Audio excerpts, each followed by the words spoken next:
be given an opportunity for them to serve in the county enforcement.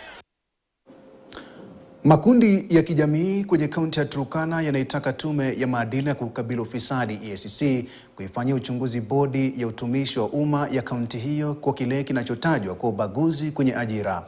Makundi hayo kupitia rais wao Eliud Emery yanadai kwamba bodi hiyo inaendesha ajira ya wafanyakazi bila kufuata utaratibu unaopaswa kama kuweka tangazo la nafasi za kazi kwa umma kwanza.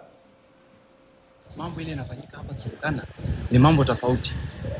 Hii ministry ambaye inaajiri watu haifuati utaratibu, haifuati njia ambaye inatakikana, kwa sababu unapata sasa watu wanaandikwa kwa kujuana. Watu wanaandikwa chini ya maji. Wanashindwa tu uko na huyu mtu leo, kesho hako kazi. Haujui njia gani na utaratibu gani ndiye alifuata ndiye akapata hiyo kazi. So mimi nasema ule mama anasimamia mambo ya kuajiri watu afuate utaratibu wa kazi, na kama hakuna MCA wa assembly wa msummon ameandika ukoo yake peke yake.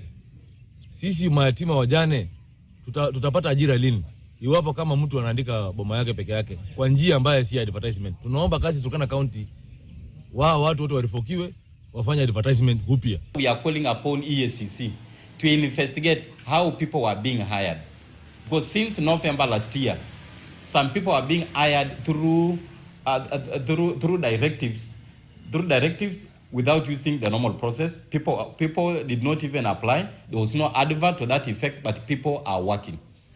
And that's why the same thing is that even some members of the County Public Service Board have hired their own children.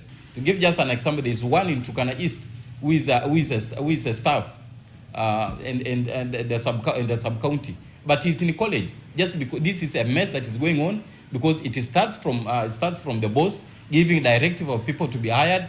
There is no professionalism and there is no observance of the best practices. Katika taarifa ya